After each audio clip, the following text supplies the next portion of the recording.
Hey, good afternoon, everyone. Just gonna wait another minute or so to let everyone have a chance to get connected.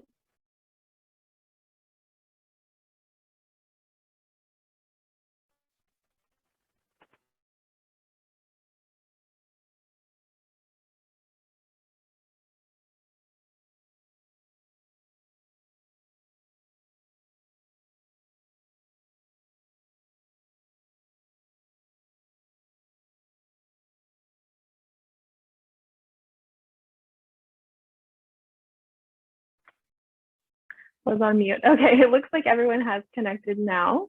So we may have a few more people trickling in, but in the meantime, we'll go ahead and get started. So good afternoon, everyone. My name is Hillary Sweetman, and I will be the chair of our session today. So thank you so much for joining us for Roundtable 3, talking about novel technologies for learning. I just want to start off by apologizing. Unfortunately, Antonia and Macris will not be able to join us this afternoon for her presentation. So we will be sad to miss out on her talk, but it does give us some extra time to have maybe some longer discussions with Anne-Marie and Stephanie. So we will try to take advantage of that.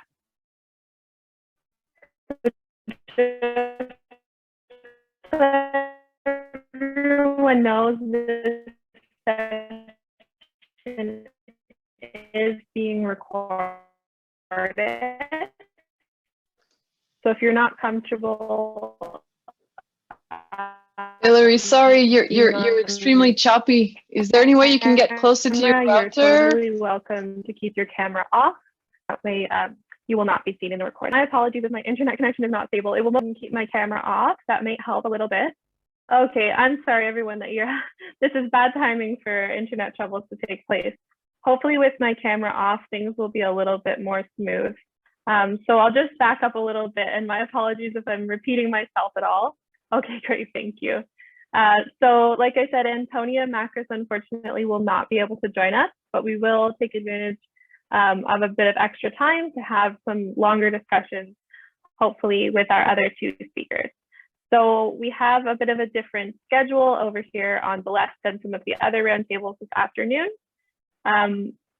In a couple of minutes, we will begin our presentation. So we'll hear first from Anne-Marie and then Stephanie, and they may be taking a bit more time to explain their presentations to you since they have the opportunity to do so. And then we will actually have our question and answer session all in this room together, since there are only 2 presentations, and that way we can have some sort of deeper discussion. So in the meantime, I'll ask everyone to please keep yourself muted while the presenters are presenting. And when we get to the Q&A session, I will give you a bit more instruction on how that will work. So my apologies again for my poor internet connection, and I will pass off now to Anne-Marie to get started. All right, wonderful. Thank you so much, Hillary. It's great to, well, I don't see anyone, but okay, Petra, hi. It's great to, if anybody wants to turn their camera on, that's wonderful. You don't have to, but it's always nice. So welcome. I'll be talking about Worldchat today, and I just want to say a big kudos to CELTES because this is a great conference and there are a lot of interesting topics, and the organizing committee has done an amazing job. So it's good to have you all with us today. I'll start sharing my screen. The presentation that I have for you today is mostly something that could have been done in an interactive way, but given that we only found out at the last minute that Antonia was not going to be with us, I'm still going to keep it open if anybody wants to participate, but it's mostly going to be sharing information with you all. So to begin, let's start with our PowerPoint here. Worldchat Education is basically a tool. It's a platform that was developed here at the Cégep la Gaspésie des Îles, and it was thanks to an ECQ grant, actually 2 ECQ grants, Entente Canada, Québec, and so we were very fortunate because it helped us, you know, put the platform together and have enough funding to get a programmer and also release time to be able to develop the pedagogical tool. So I just wanted to acknowledge that. So basically my presentation is going to start with a little bit of pedagogical background and talking about learner needs. And then after that, I'll go over what Worldchat is. So I'll walk you through the platform and then I'll be very happy to answer questions. So basically, I wanted to start with that picture because sometimes we tend to think in education that if you want to go from point A to point B, there's one route and that's it, right? But actually, there are several different ways of getting from point A to point B. And it's important to realize that our students also see it that way. And so if we can cater to different learner needs by offering different, like a variety of learning strategies for our students, but also in the way that we assess them, it's going to make it a lot more pleasant for them, but for us as well.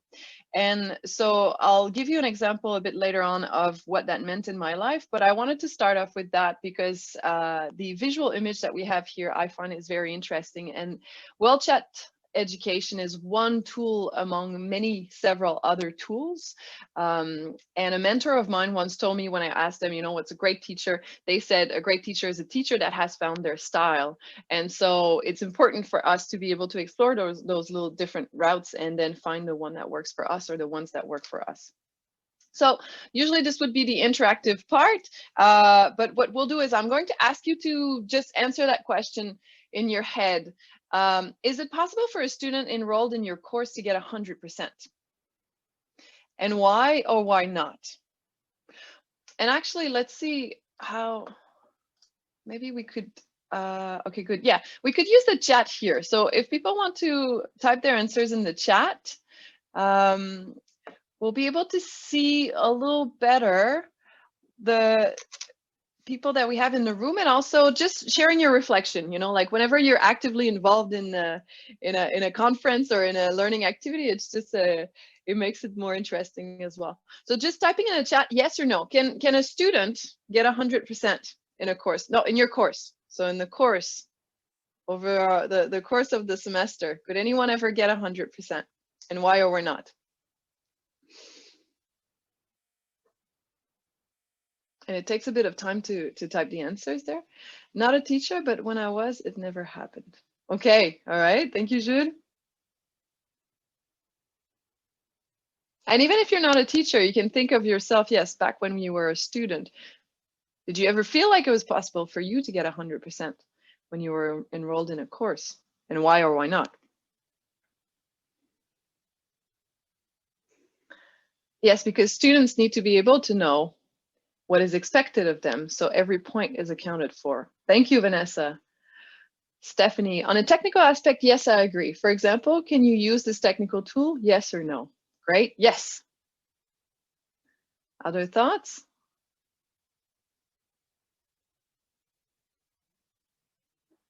There's no right or wrong here. We're just starting a reflection. And what I'm doing with you today is really planting a seed. Also not a teacher, but I think it would be easier in a math-based course, for example. Okay, and why would that be, Tamara? You can come on also if you want. Because 2 + 2 = 4, for instance. There are objective correct answers. Yes, okay, objective correct answers. Okay, all right. So the next question that I have for you is, how well does a mark reflect actual attainment of learning outcomes? So would you say, you know, does it in a very accurate manner, somewhat accurate, or not so much? I'm asking you here to rethink the educational system. No, but like I said, I'm just planting seeds here. Somewhat accurate, yes. Somewhat. All right, okay, not so much. Somewhat accurate. All right. And then moving on to elements or conditions that are essential for learning to occur. So I've put here what came up in previous presentations that I've given before. And so you're probably going to find that a lot of those, you would have named them yourselves. So maybe based on that, put the ones in the chat that you find apply to either, again, if you're teaching, then the courses that you're teaching, or if you're a learner, or when you think about when you were a learner, the ones that apply to you. So for learning to occur, we need interaction, a desire to learn. We need stimulating content, meaningful content. We need understanding. We need opportunities. We need self-efficacy. We need focused group work. So that one came up because people had said group work, but then some teachers said, well, yeah, but then they're discussing anything. So focused, right? They have a set of questions that they need to work on. We need feedback, appropriate feedback. We need feedback that is also done in a timely manner, right? So you don't wait 3 months before you give back feedback. Repetition, sometimes drilling is really important if you want to address, the lower cognitive skills of remembering information. Peer evaluations are also extremely helpful. Trust is an important one. Self-evaluation, which comes with metacognitive skills.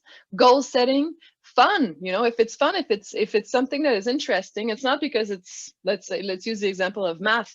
And it's not because it's math that it has to be deadly boring. It can actually be fun, and you can still learn. That the learner is involved.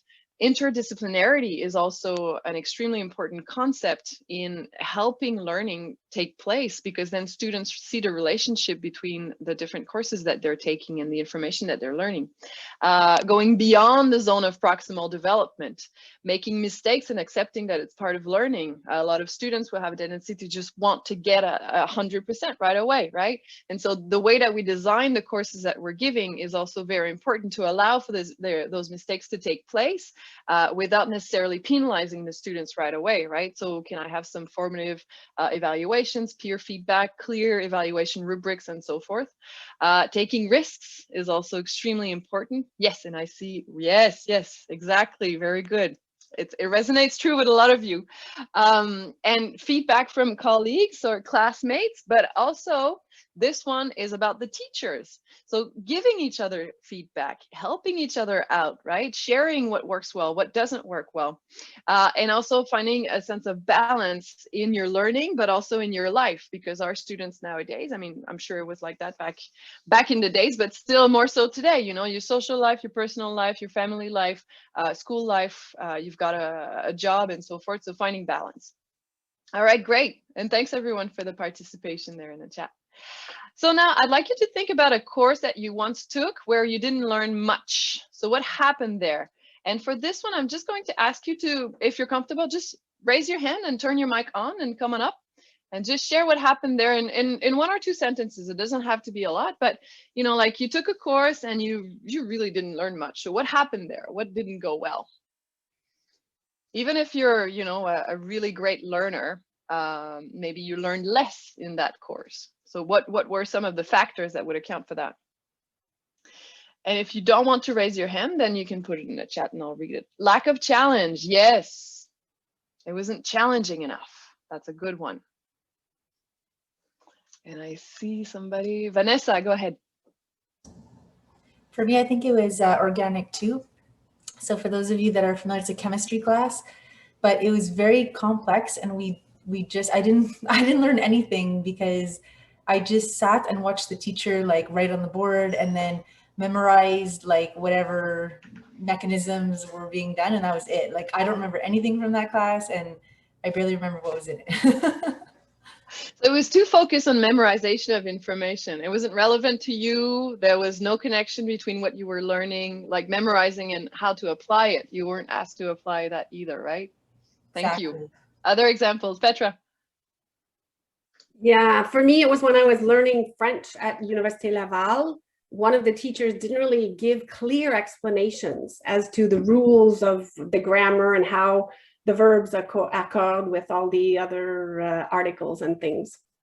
Yes, good. And so that's also really interesting because some students, they need to have the clear explanations first and then they'll put that into practice.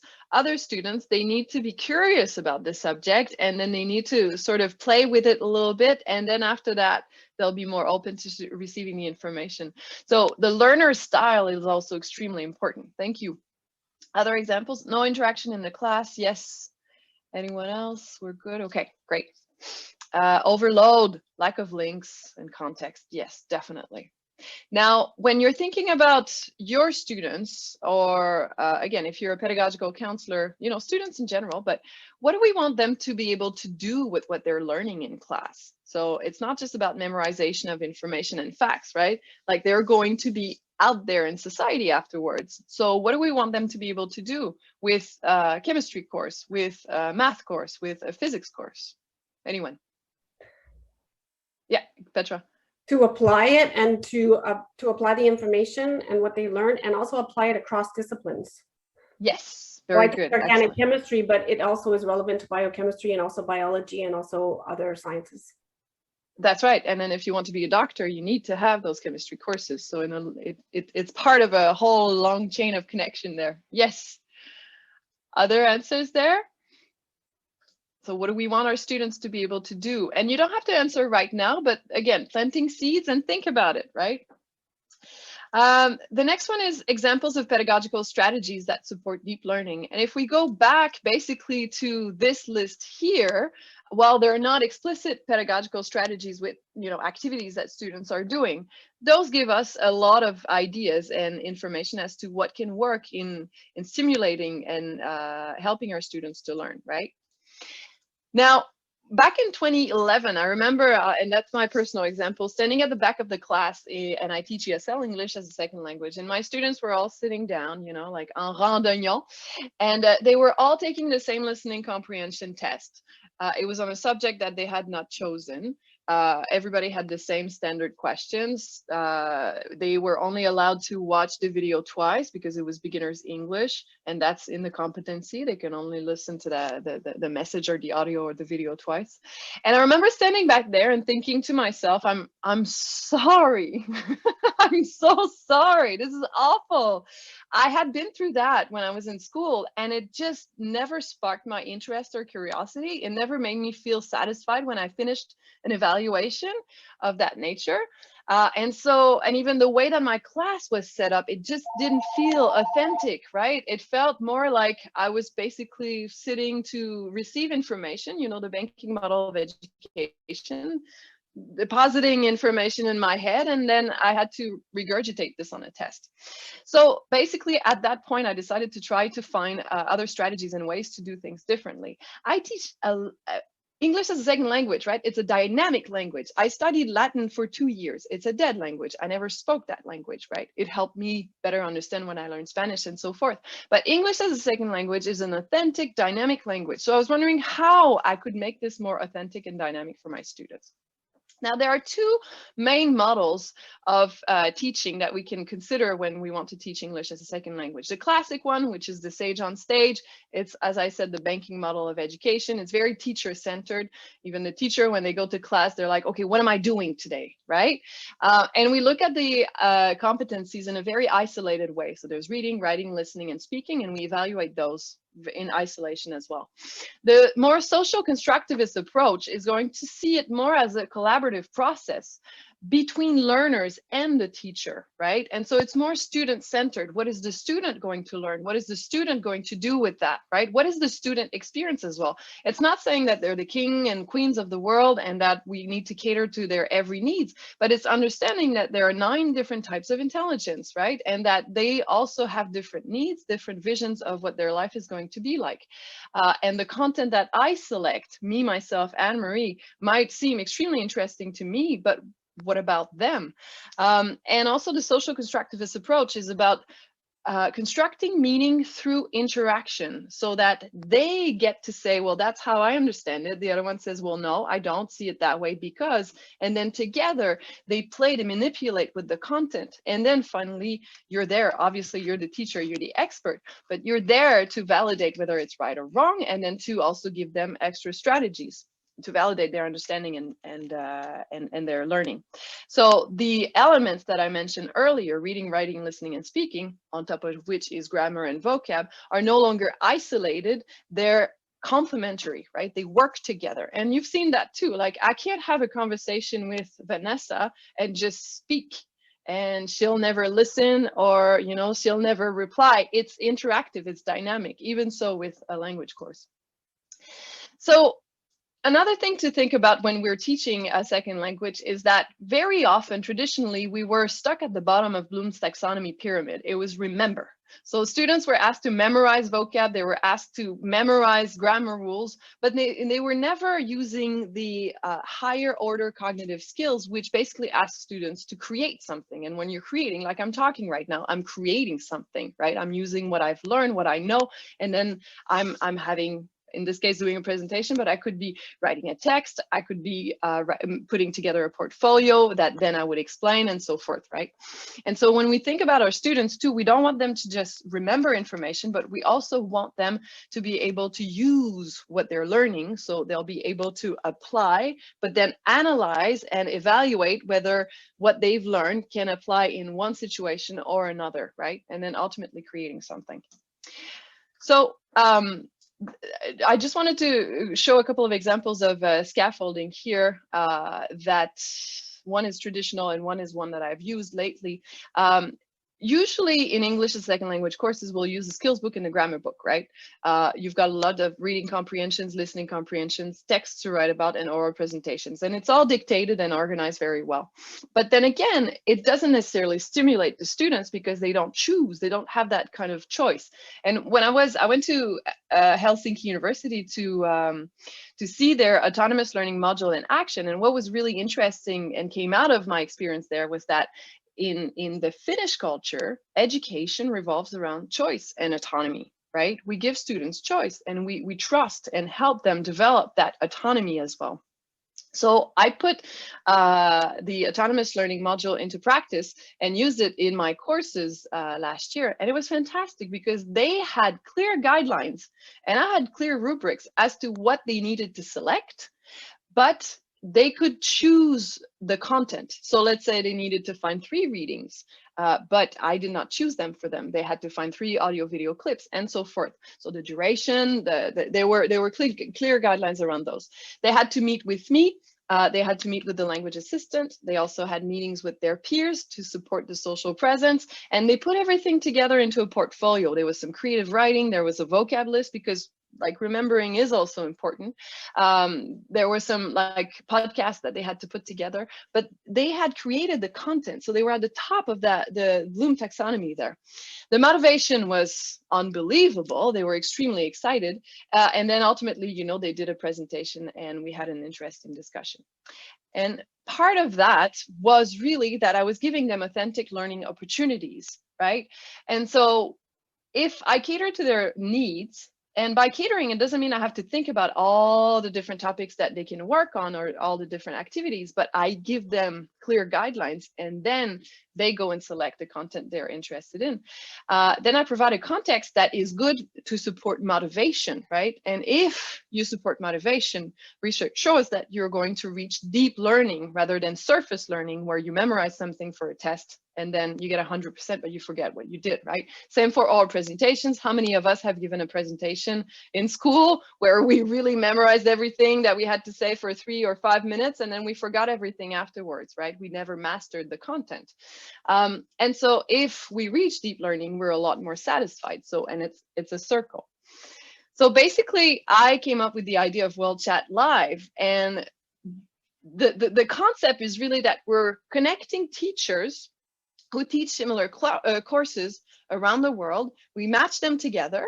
They design discussion questions for their students, and then they pair the students up to have those discussions. And it happens on the platform, which is Worldchat.live, because the discussion questions are always available. So it's not just free chat and free for all, but also the conversations are recorded, which is extremely important for security reasons, but also for metacognitive skills, so that students can watch the video afterwards and then comment on their flow, pronunciation, use of vocab, and so forth. But also it can be used for evaluation. Like I've had teachers in Costa Rica who used it with their students, where they had to watch the first video and the last one. So they had 5 conversations. Each student paired up with someone. They had 5 conversations. They watched the first conversation and the last one, and then they had to comment on how they had improved in terms of, again, the elements I mentioned earlier. And then this is an example of what one of my students was asked by a Vietnamese partner, which was, what does snow feel like? Now, when you think about the language, second language courses that you took in school, you were probably sitting next to your real life neighbor, and you could only describe what your house looks like because that's the only vocab that you had. So it's not extremely authentic. Having to describe what snow feels like is extremely authentic. And plus, the cultural experience of those types of questions can be very, very interesting, in the sense that some of my students said, well, the Vietnamese grandparents and uncles and everybody was there in the background, right?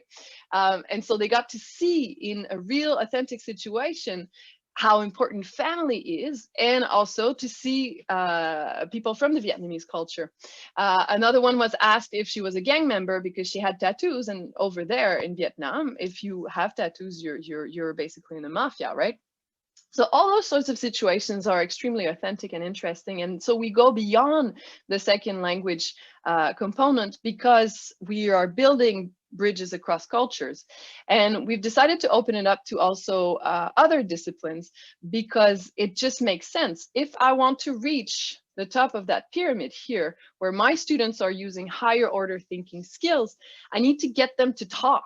I need them to get them to discuss the different topics, not just to write something. Writing is very important. It's part of the reflection, and it's also at the top of the pyramid. But when you're negotiating meeting, when you're listening to what people are telling you and then exchanging ideas, you're definitely putting in application what you're learning and beyond, right? And so imagine, for example, in a nursing course where you're talking about, I don't know, types of diseases, and you've got students in Montreal who are paired up with students in Burundi, and then they're talking about each other's reality. Or you've got a sociology course, and then you're talking about the topic of family, and then you've got people who are in the US talking with people who are in Afghanistan, for example, right? So with clear conversation topics and discussion questions, then you're guiding your students, but you let them do the talking, and then they learn a lot and beyond what we can do with a skills book or what we're doing in a classroom. Now, again, as I said earlier, Worldchat is one route. There are many different routes, and the application, for example, in different science courses, it can be really anything that you want it to be. If you were to do, for example, lab experiments, there's a platform which is called Eau Claire, which is fantastic for lab reports. So how about then having students communicate with each other in different cultures about the results or the application in real society? Like, there's just so much you can do with authentic speaking opportunities. So I'm going to take you through the platform a little bit now, and I just want to check how we're doing, Hillary, in terms of time. Yeah, so you're at just about 20 minutes now. So give you like a few more minutes to wrap up. Yeah. Okay. So I'll take 5 more minutes, and then I will let Stephanie present her tool. So basically, I'll give you a tour of the platform, but it's very straightforward. You log in, well, you sign up, but then once you're signed up, you log in. And you can use either Facebook or Google, or then if you have your institutional email address, that works as well. And then you can use the map on the main page. And this is going to help you find a match, so a teacher who's got similar features.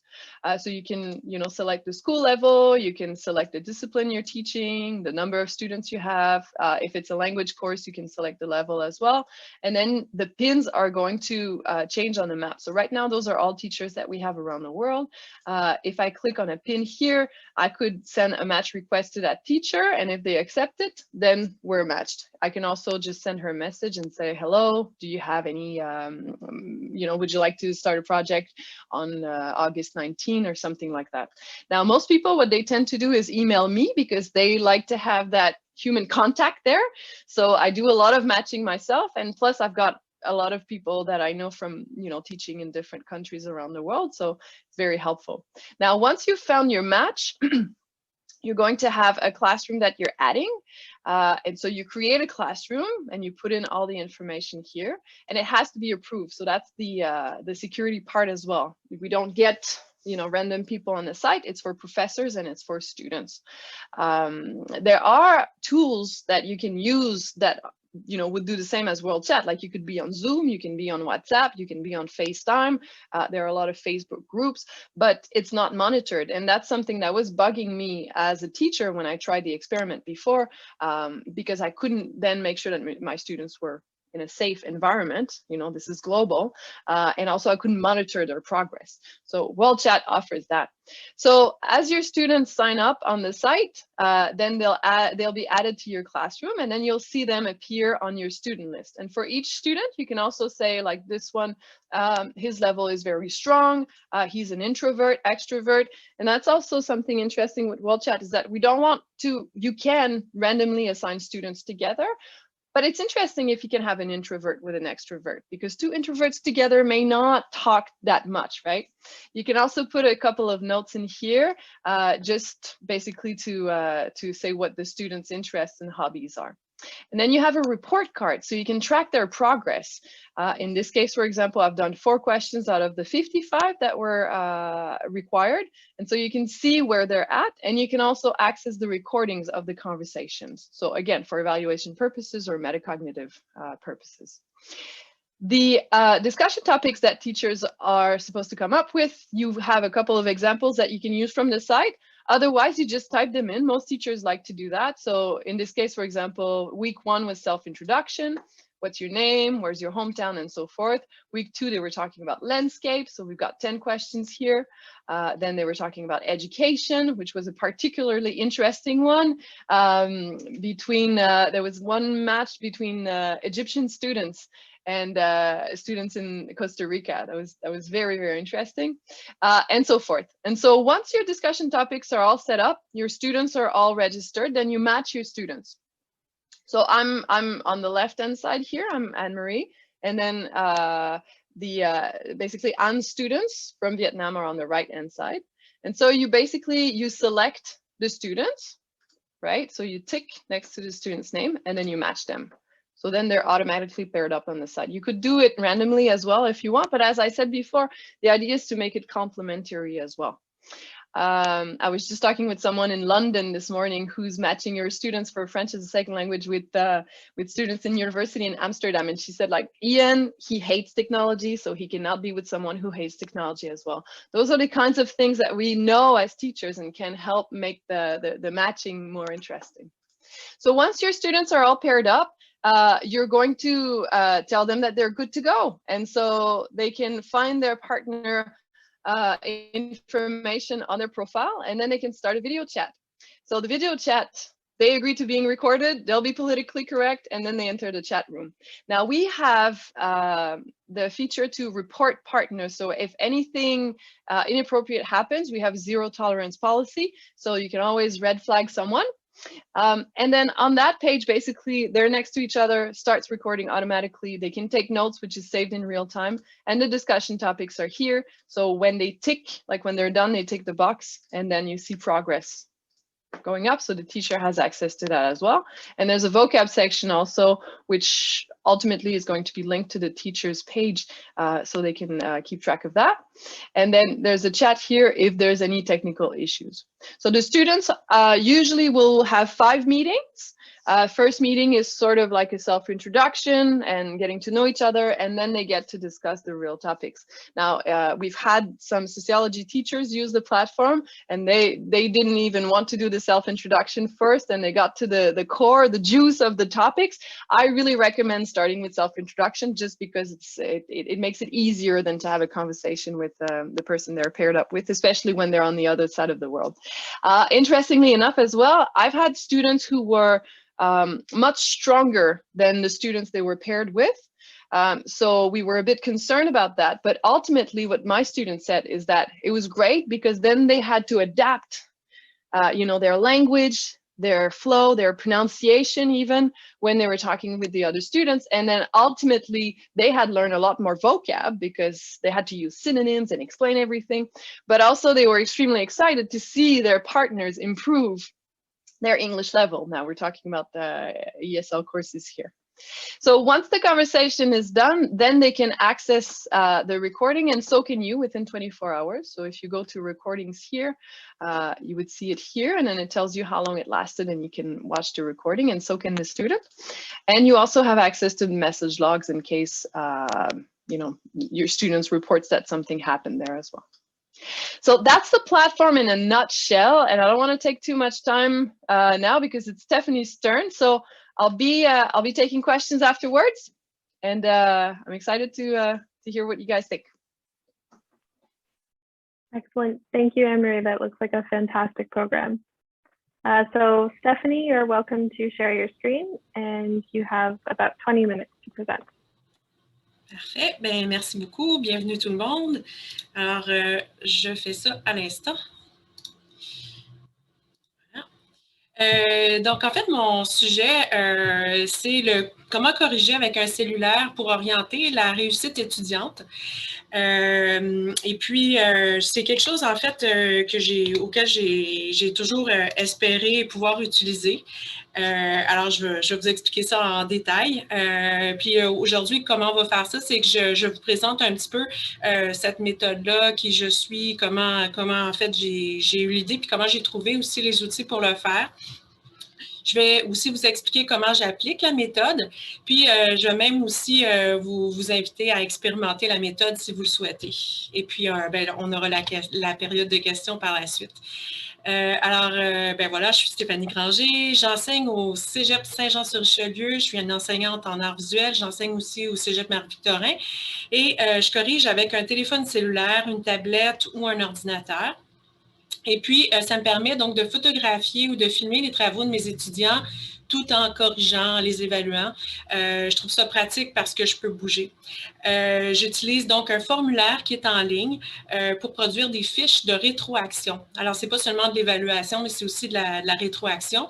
Et disons que ça me simplifie la vie là, de passer par ce dispositif-là.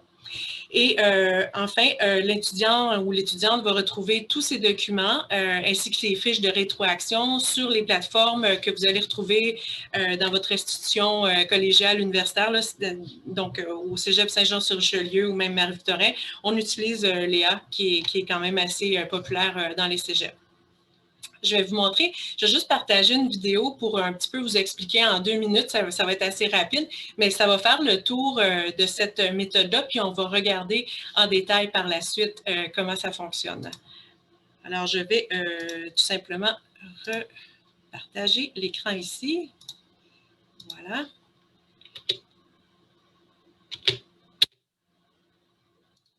Bonjour, je suis Stéphanie Granger, enseignante en arts visuels au Cégep Saint-Jean-sur-Richelieu. Je vais vous démontrer aujourd'hui comment j'utilise les formulaires pour évaluer les travaux de mes étudiants au DEC en arts visuels. Première chose que je fais, c'est prendre une photo à partir de mon cellulaire, d'une tablette ou tout simplement récupérer une photo que j'ai rangée sur mon ordinateur ou dans un nuage.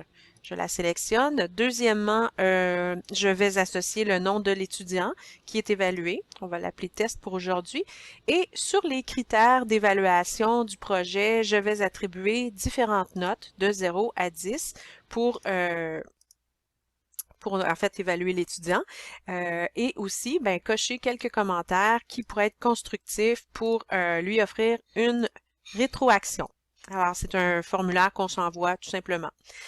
Qu'est-ce que l'étudiant reçoit? En fait, il reçoit une feuille, une fiche PDF 8,5 par 11 et chacun des scores de 0 à 10 correspondent à une couleur, soit de rouge à rouge foncé à vert foncé. Et l'étudiant peut aussi consulter les commentaires que j'ai cochés, qui sont divisés par des virgules, et en plus de ça, appuyer sur l'adresse qui correspond à son travail qui est évalué. Donc, ce qui est important à retenir de cette méthode-là avec Forms sur la plateforme Google, c'est que je peux voir en fait les statistiques de la classe, c'est ça qui est intéressant. Je peux savoir qui a obtenu quelle note de façon majoritaire ou non. Comme ça me permet, moi, de réajuster mon enseignement ou tout simplement d'identifier les étudiants qui sont un peu plus à risque. Alors, deux choses sont importantes, c'est connaître le niveau de performance pour orienter le succès de l'étudiant. Ça, c'est la première chose qui compte dans cette méthode-là. Et la deuxième, c'est d'utiliser des données qui sont récoltées par le formulaire, qui est facile à utiliser, pour obtenir un portrait qui est utile à la fois pour l'enseignant, l'étudiant, mais aussi l'ensemble de la classe. Merci. Alors voilà, je reviens à mon document PowerPoint. Donc, pourquoi j'utilise cette méthode-là? Ben, c'est, oui, pour en fait orienter la réussite de l'étudiant, qui évidemment est responsable de ses études et de son engagement, sa performance. Mais je le fais donc au moyen de rétroactions qui sont visuelles, qui sont rapides, puis efficaces. Pourquoi visuel? Ben, il faut se souvenir que j'enseigne les arts visuels, donc déjà les étudiants sont quand même assez sensibles là, au code couleur. Moi, ça me permet vraiment d'améliorer l'ergonomie de ma tâche d'évaluation. Pourquoi? Parce que quand je corrige des sculptures, des vidéos ou des dessins, ben j'ai envie de bouger. Ou des fois, il faut que je prenne une classe, des fois, il faut que je prenne des travaux, je m'installe dans un atelier, des fois, je le fais à partir de mon ordinateur. Donc, ça me permet finalement d'être assez mobile. J'aime ça aussi. En fait, ce que je souhaite, c'est valoriser donc la rétroaction par une approche qui est créative pour permettre un suivi avec l'étudiant. Donc, c'est pas seulement l'évaluation, mais c'est aussi la rétroaction, puis c'est important. Pour faciliter aussi l'organisation des documents là, qui sont pertinents pour mon cours, en les archivant donc au même endroit. Donc là, c'est sûr que la plateforme, par exemple, de Google, me permet de m'organiser moi-même. Ça facilite en fait ma tâche, puis vous allez comprendre pourquoi. C'est quoi les avantages? Ben, en fait, les avantages sont pratiques. Ça me permet donc d'être mobile en corrigeant. Ça me permet d'être constructive en rédigeant une rétroaction à l'étudiant parce que je peux, je les prépare en fait, ces commentaires-là à l'avance. Et puis, tout va être séparé par des virgules. Donc, je construis finalement un commentaire qui est personnalisé à l'étudiant. Ça me permet d'être visuel parce que je peux associer donc une couleur à la note obtenue pour chaque critère qui est évalué. C'est co-responsable parce qu'on n'utilise pas nécessairement de papier. Et ça m'organise parce que le formulaire donc archive des photos, des vidéos, des PDF dans un nuage ou dans un drive. Là, en fait, il y a différentes plateformes sur lesquelles on peut travailler avec cet outil-là. Les retombées pour l'étudiant, ben en fait, la rétroaction, elle est bonifiée. Le délai, donc, est rapide parce que c'est un geste qui est quand même rapide à exécuter. Donc, je peux écrire, le transmettre. L'étudiant peut s'améliorer grâce aux commentaires constructifs. Donc, par exemple, j'essaie de construire ça là, avec 3 grandes étapes. D'abord, qu'est-ce qui est réussi, puis je lui dis félicitations, bravo, ou je peux dire peut-être travail, disons, insuffisant ou travail incomplet.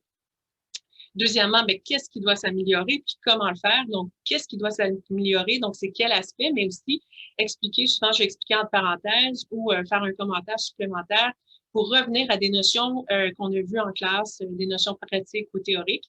Et à la fin, ben, c'est ce qui est attendu prochainement. Donc, par exemple, s'il y a un étudiant là, vraiment un travail qui est pas à la hauteur, puis je vois qu'il y a des problèmes, qu'il n'a pas bien compris, ben, je peux l'inviter de carrément venir me consulter là, durant mes heures de disponibilité pour qu'on puisse reviser ensemble la matière ou sinon je pourrais lui proposer d'aller faire tel exercice ou peu importe qu'est-ce qui sera justifié à ce moment-là. Le formulaire, en fait, ça guide l'étudiant donc au travers de son processus créatif. Donc, c'est vraiment, il faut le voir un peu comme un accompagnement. Comment j'ai pu y arriver? Ben, en fait, c'est grâce à la collaboration donc d'un conseiller pédagogique. Et puis, dans ce cas-ci, à Saint-Jean-sur-Richelieu, ben, c'est Gilles Massé, je le remercie. D'ailleurs, il est ici aujourd'hui. Quand on sera à la période de questions, si vous avez des questions qui sont encore plus pointues, peut-être que Jules pourra un petit peu nous fournir des informations, mais ça devrait être quand même assez complet. En automatisant donc une partie du travail à l'aide d'applications accessibles. Donc, le but, là, c'était d'utiliser des applications qui sont faciles, qui sont populaires, qu'on peut retrouver un peu partout sur les plateformes d'Office 365, Moodle ou même G Suite Éducation. J'ai une petite préférence pour G Suite Éducation, puis vous comprendrez un peu plus pourquoi. Les travaux, en fait, sont évalués, puis les rétroactions sont compilées automatiquement. Donc, tout ça, ça se fait là automatiquement. J'ai pas besoin là, de manipuler trop de documents. Tout ça se fait dans une grille. Donc, le formulaire est lié à un fichier Google Sheet. Ça va automatiser, en fait, l'archivage des données. Puis quand on parle de données, on parle de quand je corrige, par exemple, donner une note d'appréciation sur un critère, tout ça se calcule tout seul. Et cette grille-là permet aux étudiants de comprendre visuellement donc leur niveau de performance, si ça les met en difficulté ou non.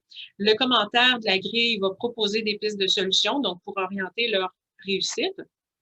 Ça facilite surtout ma pratique réflexive parce que quand je donne plusieurs fois le même cours, surtout, là, je vais pouvoir prendre le temps de regarder un peu c'est quoi les statistiques de la classe et puis ça me donne une lecture qui est éclairante pour savoir si je dois évaluer ma matière enseignée ou si je dois peut-être parler à certains étudiants en particulier. J'ai écrit un récit dans Prof Web. Je vous laisse le lien. En fait, le document que vous voyez en ce moment aujourd'hui est disponible déjà sur le site de Santé. Donc, si vous avez de l'intérêt pour les liens, vous pourrez les consulter. Puis, combien de temps il faut pour développer cette méthode-là? En fait, il faut investir le temps nécessaire. Tout simplement, c'est la meilleure réponse que je peux vous donner. Moi, je le vois un petit peu comme, en ce moment, peut-être qu'il y aurait 3 niveaux différents. Le niveau, je dirais, débutant, intermédiaire, puis un peu plus avancé. Mais en fait, l'important là au départ, c'est de concevoir, de développer le gabarit de référence que vous avez besoin pour votre enseignement ou pour votre correction. Donc, c'est important de penser à cette grille-là d'évaluation, par exemple, si on fait de l'évaluation.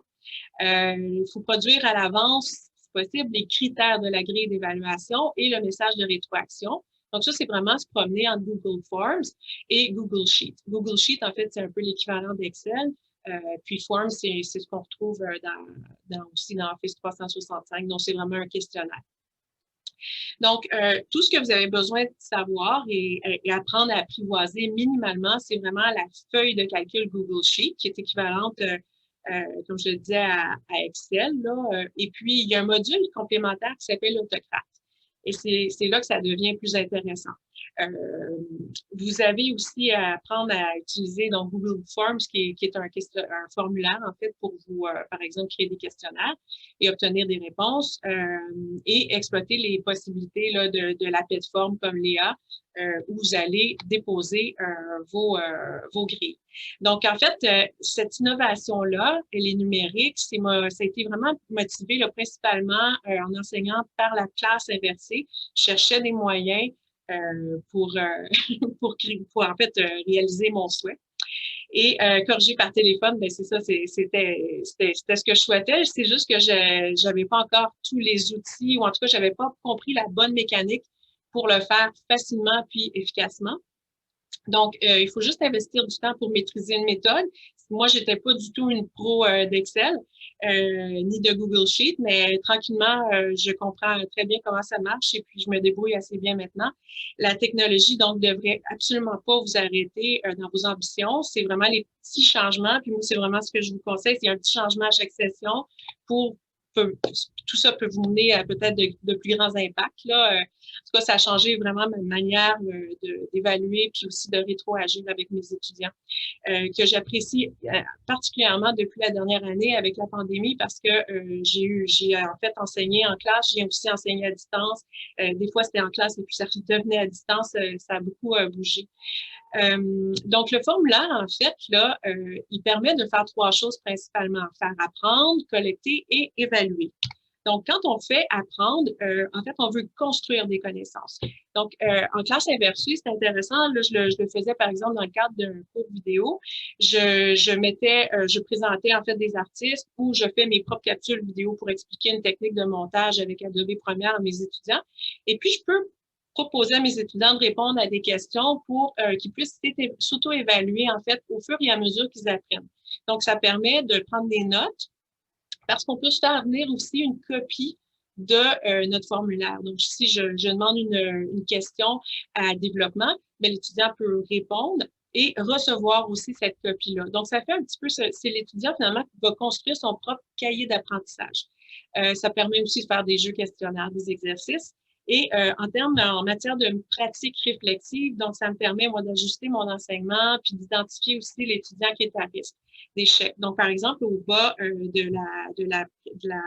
l'image que vous voyez en ce moment, en fait, je pose des questions puis je vois comment la classe a répondu. Fait que je vois que la majorité ont eu, on les voit en vert, mais en fait, ont eu la bonne réponse. Il y avait 2 bonnes réponses. Par contre, je peux déjà identifier là-dessus le 4 qui n'avait pas les bonnes réponses. Donc, c'est plus facile pour moi d'aller leur parler à eux directement. Sinon, ben, tu sais, si je vois que c'est, si je vois qu'il n'y a pas assez d'étudiants qui ont eu la bonne réponse, ben, c'est certain que là, je reviendrai à la prochaine leçon en classe là, pour un peu revenir avec cette notion-là. Le formulaire, ça sert aussi à collecter des informations. Par exemple, quand les étudiants produisent une vidéo, je leur demande de l'héberger sur YouTube. Et puis, à ce moment-là, ça me permet d'avoir leur adresse directement. Puis moi, je vais recevoir tout ça là, dans un document Google Sheet. Alors, je vais avoir les noms avec toutes les adresses des vidéos, plus je peux même avoir les critères d'évaluation si j'ai déjà répondu à cette vidéo-là, à cette évaluation-là. Donc, ça me permet de juste cliquer puis d'accéder directement au travail.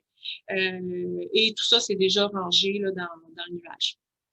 Donc, les hyperliens me mènent à des références là, sur le web, finalement. Ça me permet aussi de photographier ou de filmer les travaux. Et puis ces travaux-là vont être hébergés donc dans le Drive de Google. Et puis, encore une fois, ça me permet juste à partir d'un lien d'avoir accès à ces documents-là. Donc, ici, on peut voir en bas, j'ai mis un cercle vert, là, on voit les adresses en fait qui sont associées.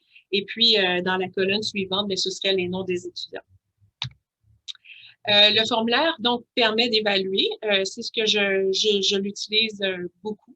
C'est vraiment bon pour photographier, filmer les travaux. Donc, ça permet d'identifier aussi le travail là, qui est évalué. Des fois, ça peut arriver une erreur, mais là, c'est très clair. Ça permet aussi de sauvegarder donc mes fichiers au même endroit, de corriger en étant mobile, donc organiser l'archivage, comme je le disais, sans papier, c'est-à-dire on reste toujours en numérique. Ça me permet de construire mon texte de rétroaction. Donc, c'est une grille accrochée, mais il faut se souvenir que je peux quand même revenir dans mon document là, où j'ai toutes les données à l'horizontale. Et avec tous les commentaires, je peux même rajouter des choses directement dans la case, dans la cellule qui est appropriée pour l'étudiant. Puis, ça permet donc d'identifier les étudiants là, qui seraient à risque d'échec, soit des évaluations diagnostiques, formatives ou même sommatives. Si vous voulez essayer la méthode, je vous invite à le faire. Et puis, Hillary, I don't know if you could share the address, please. Donc, ce serait plus... Thank you.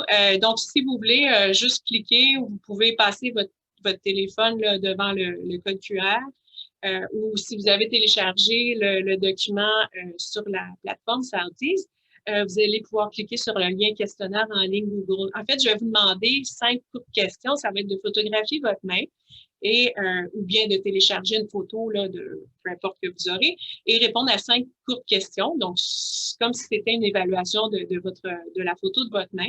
Et si vous avez une adresse Google, donc c'est important, bien à ce moment-là, vous allez recevoir automatiquement votre fiche de rétroaction par courriel. Donc, c'est pour cette raison-là que ça va vous demander votre adresse courriel. Moi, je fais rien avec ces adresses-là, là, je les garde vraiment privées. C'est vraiment pour vous permettre de recevoir votre propre fiche de rétroaction. Alors, si vous voulez l'essayer, je vous invite à le faire.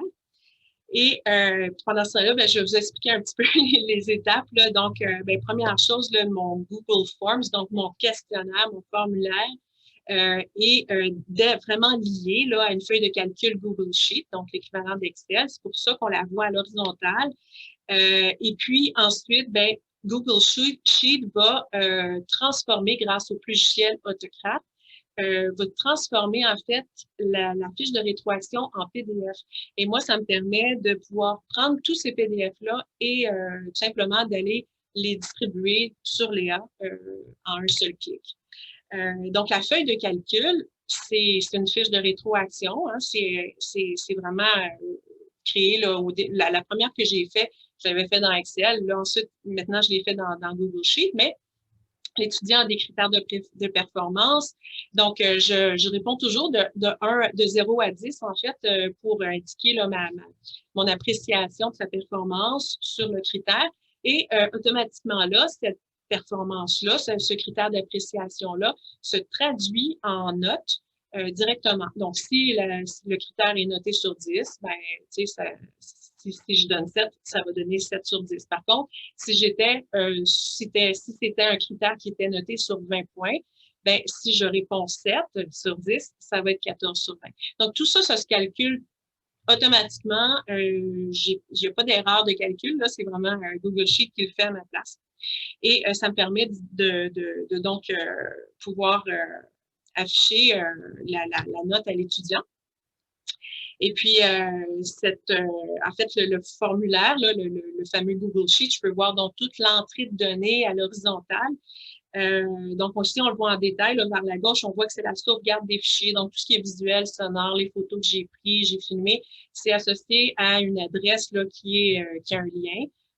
Donc, que je peux consulter, mais que l'étudiant aussi va pouvoir voir dans sa fiche de rétroaction. J'ai mis des critères d'évaluation à chacun des... En fait, j'ai écrit mon appréciation de 0 à 10 pour chacun des critères d'évaluation. On voit tous mes commentaires là, qui ont été cochés, donc divisés par des virgules. Et le logiciel Autographe, qui est un module complémentaire, en fait, qui s'installe là, facilement, va me permettre là, de programmer, si vous voulez, moi, je m'en sers pour transformer ces fiches-là en PDF, mais ça pourrait aussi être du publipostage ou ça pourrait être envoyé directement à l'étudiant à son adresse courriel. Donc, voilà. Le formulaire, ben lui, c'est vraiment un questionnaire. Donc, on peut, je fais une fiche une liste de noms. Donc, je vais juste sélectionner le nom de la personne que j'étudie, que j'évalue, par exemple. Avec chacun des critères, là, je me mets des mots un peu plus courts. Et puis, les statistiques, en fait, de la classe me permettent de voir deux choses. Tu sais, par exemple, ici, on voit là, le petit bonhomme sourire, en fait, identifie là, que ma classe, parce que j'ai une belle pyramide, ça me donne une idée que dans ma classe, ça va plutôt bien, puis que la majorité a assez bien performé. Par contre, quand je regarde ici, là, le critère qui s'appelle forme, on voit un peu un effet de U, une pyramide inversée. En fait, là, je vois que j'ai comme ma classe est divisée. Tu sais, on voit qu'il y en a qui performent bien, on voit qu'il y en a aussi qui ne performent pas très bien. Alors, c'est plus facile de prendre juste ces étudiants-là, leur proposer, par exemple, une récupération, puis laisser les performants libres de ne pas venir nécessairement. Donc, ça va pas... en tout cas, ça permet de donner du temps aux plus forts et aux plus faibles, là où ils en ont besoin. Et tout ça, donc c'est ça. Donc, ça va me permettre de créer la fameuse grille d'évaluation là, avec la rétroaction. Fait que cette fiche-là, elle est importante pour l'étudiant. Puis c'est pour cette raison-là que j'apprécie Autocrat, autant parce que ça me permet de créer un PDF que je peux distribuer, que je peux imprimer ou que je peux tout simplement déposer dans Léa. Donc, en fait, les critères de performance sont en couleur. On veut juste, si on ne les voit pas, je vais les montrer un petit peu plus loin. Fait que l'étudiant va pouvoir voir en fait son score en couleur, mais aussi en notes. Donc, c'est la rétroaction qui est importante, l'hyperlien qui mène à son travail, des résultats qui sont, qu'il n'y a pas d'erreur de calcul, des critères de performance visuelle et puis des fichiers PDF individuels. Alors, vous avez vraiment ici le résumé des grandes étapes. Là. Fait que si jamais c'est quelque chose qui vous intéresse, puis comme je le disais, on n'est pas obligé de se rendre aussi loin jusqu'à autocrate. Moi, je le fais parce que je suis rendue là, parce que c'est ce que je voulais. Mais on pourrait très bien simplement utiliser un formulaire de base, puis avoir déjà des statistiques avec les réponses qu'on a, donc les statistiques de la classe. Et sinon, on peut aller plus loin que ça. Donc, l'important, c'est vraiment de cibler votre objectif pédagogique pour être capable de concevoir le bon formulaire Google Sheet pour ce que vous avez besoin de faire. Moi, d'un cours à l'autre, je vais reprendre mon même Google Sheet et puis je vais juste changer quelques données, c'est tout. J'ajoute des lignes, j'ajoute des colonnes, c'est tout. C'est vraiment simple. Ensuite, on crée le formulaire pour évaluer. Donc, là, c'est vraiment l'outil. Comment je vais l'avoir sur mon téléphone ou utiliser ma tablette ou mettre à l'ordinateur. Et comment aussi, c'est ça, je vais concevoir mon modèle de fiche de rétroaction que je veux que l'étudiant reçoive. Donc, là, j'ai le code couleur, à quoi ça ressemble, comment c'est divisé. Puis là, c'est important parce que chacun des critères, j'explique comment on peut performer dans ce critère-là. Donc, l'étudiant l'a reçu dans son guide de projet, mais il peut le revoir par critère. Donc, quand il voit une note en rose, qui est pas en fait une très bonne note, là, il va un petit peu plus lire, OK, qu'est-ce qui s'est passé là? Et en se référant donc aux commentaires, c'est beaucoup plus facile. Évidemment, l'étudiant est invité à venir me rencontrer où on peut parler. Puis, mais moi, ça minimise un petit peu les questions, les questions qui sont des fois un peu plus floues là, avec les étudiants. Puis là, on a une conversation justement où c'est plus clair pour eux. Puis les performants vont me demander comment je peux avoir la note 10. C'est des choses qui se demandent aussi. Et enfin, c'est ça ce que j'apprécie, c'est le logiciel autocrate qui me permet donc d'utiliser le publipostage. Donc, si vous évaluez votre main aujourd'hui, vous allez recevoir un publipostage, vous allez recevoir une fiche de rétroaction par courriel. Moi, avec mes étudiants, je crée plutôt des PDF que je redépose dans l'EA, puisque c'est le point de chute là, de notre classe là, pour mes étudiants. Stephanie, sorry Yes. to interrupt. Just so you know, we're running low on time. So just so that we have time for questions, I'll ask you to just wrap up in a couple of minutes. OK, I'm finishing. Thank you. Donc, qu'est-ce qu'ils en pensent, les étudiants? Ils aiment le code couleur. Ils consultent la fiche. Ils trouvent ça éclairant parce qu'ils comprennent comment s'améliorer. Il y en a qui m'ont déjà demandé comment on fait. J'aimerais tellement ça que la note 10, par exemple, soit d'une autre couleur, pas juste en vert, mais tu sais, donc ça, c'était une façon là, d'identifier la note excellente. Mais des fois, 10, pour moi, c'est pas juste excellent, ça pourrait être superbe, ça pourrait être exceptionnel, ça pourrait être oui, c'est comme oui ou non, 0, 10. Donc voilà, puis ceux qui sont plus faibles, je les invite à prendre rendez-vous avec moi. Alors tout ça, ça s'est fait avec une collaboration avec mon conseiller pédagogique, donc à Saint-Jean-sur-Richelieu. Je lui ai expliqué qu'est-ce que je voulais faire et puis il m'a tout simplement expliqué un peu comment y arriver.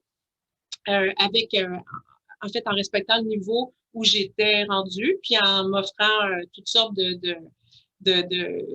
d'opportunités ou de nouvelles façons de faire. Donc, le niveau de technologie, c'est un dispositif quand même qui peut être complexe, mais avec des outils qui sont simples. Les outils de G Suite sont gratuits, c'est bien documenté, c'est facile à apprendre. Et puis, c'est adapté pour n'importe quel enseignant, en fait, qui veut innover là, ou avancer de façon autonome.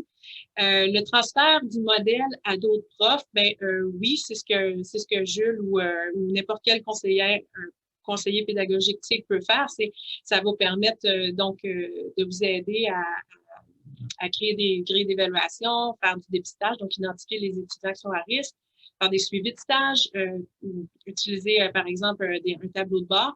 Il y a d'autres aussi, par exemple, à Saint-Jean, il y a d'autres techniques ou d'autres programmes qui sont intéressés à cette façon-là.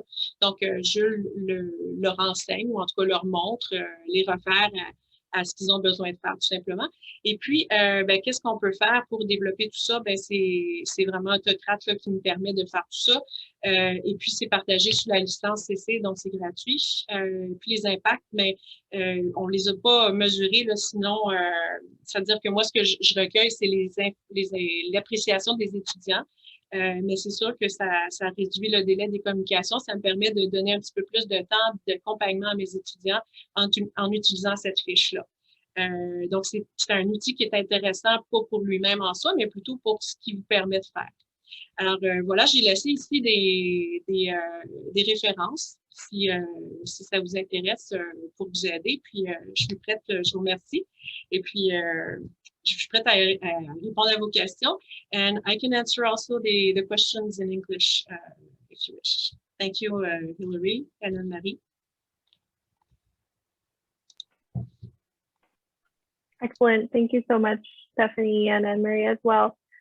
So I will have to close this room at 3:30, but we can take the remainder of the time to have any questions. So please feel free to raise your hand or just type in the chat and I can read your question out loud for you.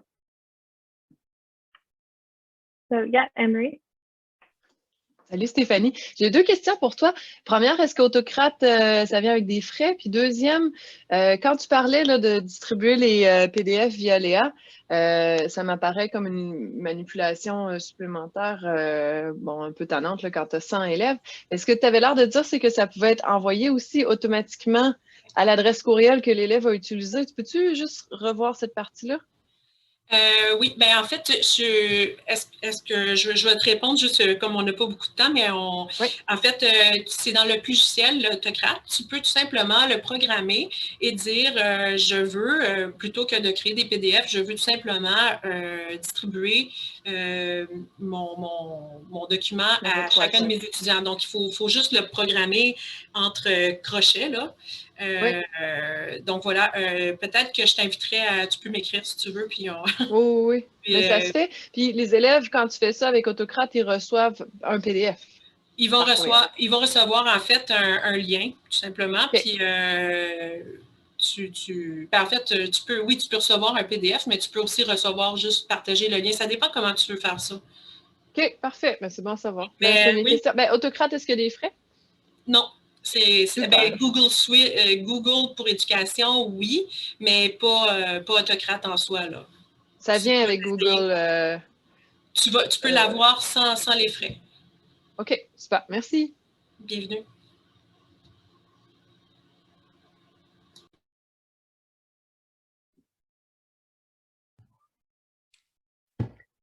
J'ai une question. Est-ce que je peux la poser? Oui. Merci, c'est très, très, très intéressant, Stéphanie. J'enseigne le cours de synthèse de programme, donc ça m'intéresse beaucoup pour la correction. Oui, oui, c'est ça, pour les grands projets de travail expérimental ainsi qu'un rapport de labo avec une présentation orale et tout ça. Donc, est-ce qu'on peut peut-être échanger à propos de tout ça? Je l'enseigne pendant l'hiver, donc peut-être je vais commencer pendant l'automne à me familiariser avec ce processus-là. Puis, si j'ai besoin de l'aide, on peut peut-être communiquer là-dessus. Oui, absolument. Déjà, juste en se référant à ProfWeb, puis en regardant le PowerPoint que il est disponible, ce que vous venez de voir avec toutes les informations. Donc, déjà, ça peut aider, mais oui, absolument, ça va me faire plaisir de vous répondre. Ou en tout cas, sinon, de vous diriger aux bonnes personnes. Puis comme disait Anne-Marie aussi, elle a dit, quand on a plusieurs étudiants, ça vaut la peine de faire cette méthode-là. Oui, c'est ça. Puis j'ai des équipes aussi. Donc, est-ce que je peux mettre des étudiants dans une équipe puis envoyer le PDF à seulement ces étudiants-là? J'imagine que c'est possible. Oui, là, je pense que c'est des questions un peu plus pointues à poser au conseiller pédagogique. Jules est très expert en la matière, mais dépendamment là, de l'institution où vous êtes, c'est sûr que le conseiller pédagogique va être le plus expert. Moi, je suis l'utilisatrice. Voilà. Bon, merci beaucoup. Bienvenue. Très intéressant.